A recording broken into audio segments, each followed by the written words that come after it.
suicide near the Mayan calendar.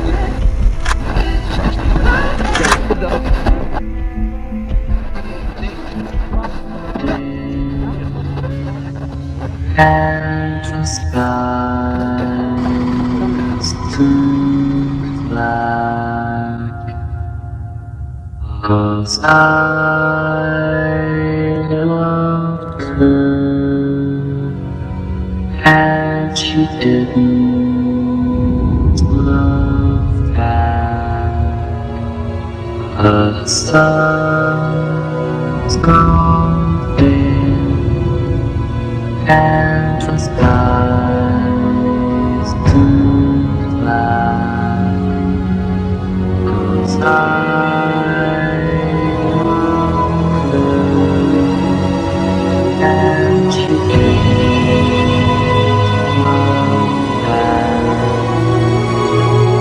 The sun's gone dim, and the sky's too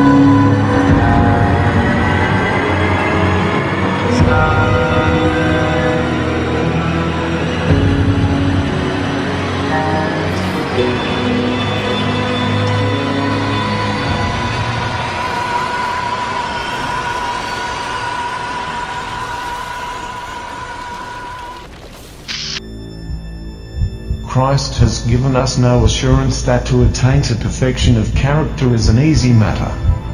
It is a conflict, a battle and a march, day by day. It is through much tribulation that we enter into the kingdom of heaven. Sons and Daughter, page 198. In 1 Thessalonians 4 verses 16 to 17 says the Apostle Paul reveals that the coming of Christ on this earth will be on this manner. He says, For the Lord himself shall descend from heaven with a shout, with the voice of the archangel, and with the trump of God, and the dead in Christ shall rise first. Then we which are alive and remain shall be caught up together with them in the clouds to meet the Lord in the air, and so shall we ever be with the Lord.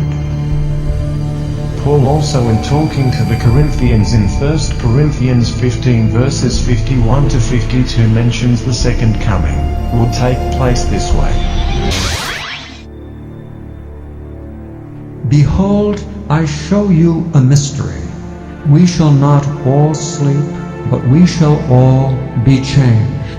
In a moment, in the twinkling of an eye, at the last trump. For the trumpet shall sound, and the dead shall be raised incorruptible, and we shall be changed. Paul declared in those two verses, when Christ should come there will be a shout, a voice, a trumpet, the righteous dead will be resurrected, and along with the righteous living, will all be caught up from the earth, and meet the Lord in the clouds of the air, and never part again. Apostle John reveals that the coming of Christ in this earth will be as follows in Revelation 1 verse 7 says, Behold, he cometh with clouds, and every eye shall see him, and they also which pierced him, and all kindreds of the earth shall wail because of him. Even so, Amen. I am Alpha and Omega, the beginning and the ending, saith the Lord, which is, and which was, and which is to come, the Almighty. For John declared in that verse that when Christ will come he shall come with clouds, every eye shall see him, they which also that pierced him, and all kindreds in the earth shall wail because of him. Even so, Amen.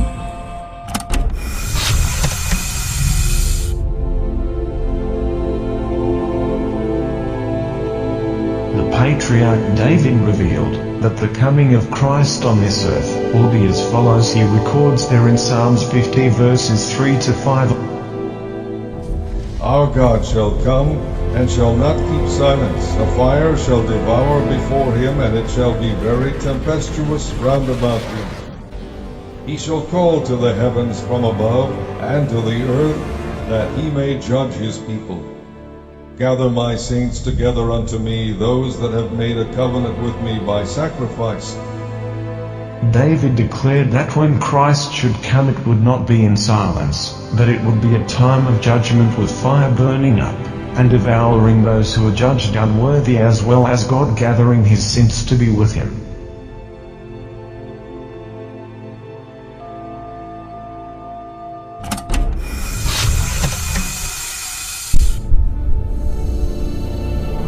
Jeremiah said, "The Lord shall roar from on high, and utter his voice from his holy habitation.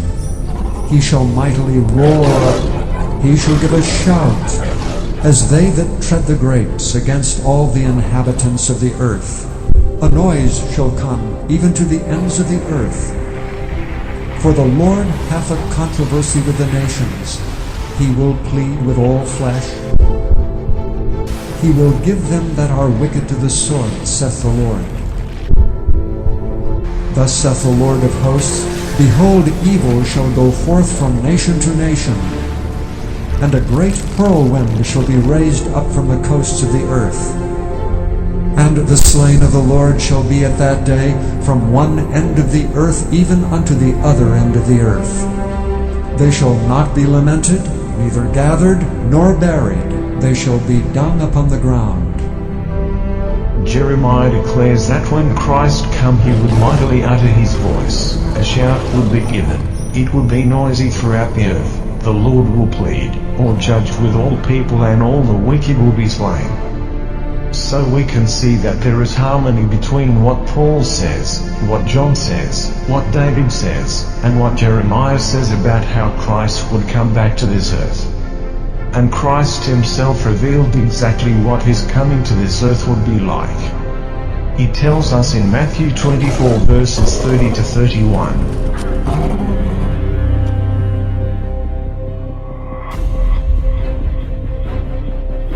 And then shall appear the sign of the Son of Man in heaven, and then shall all the tribes of the earth mourn, and they shall see the Son of Man coming in the clouds of heaven with power and great glory. And he shall send his angels with a great sound of a trumpet.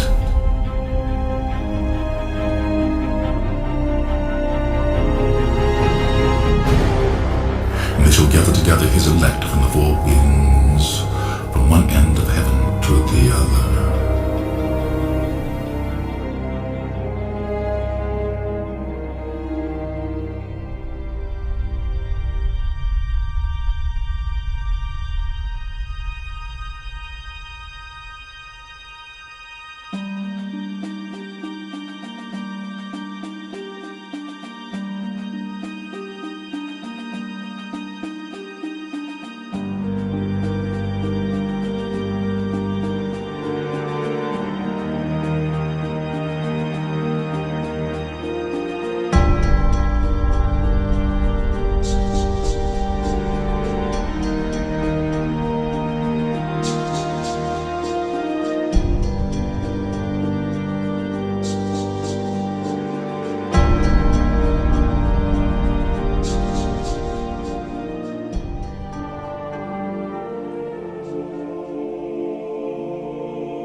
And at that time shall Michael stand up, the great prince which standeth for the children of thy people, and there shall be a time of trouble, such as never was since there was a nation even to that same time.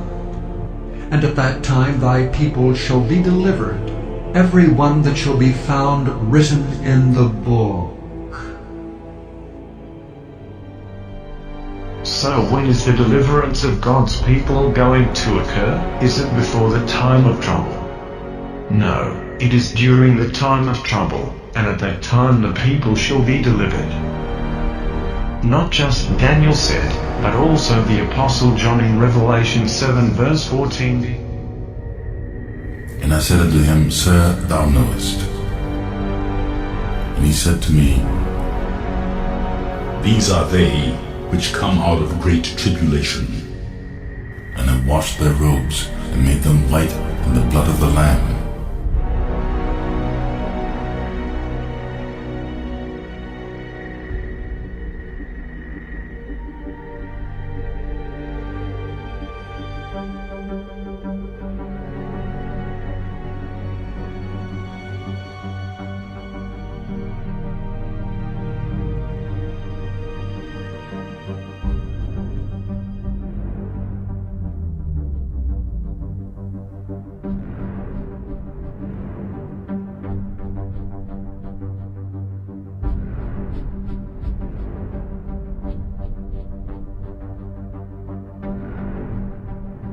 even him whose coming is after the working of Satan with all power and signs and lying wonders, and with all deceivableness of unrighteousness in them that perish, because they received not the love of the truth, that they might be saved.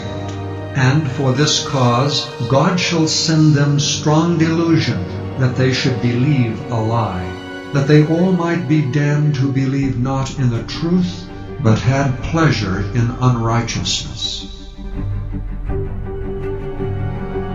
So Daniel, John and Paul plainly declared,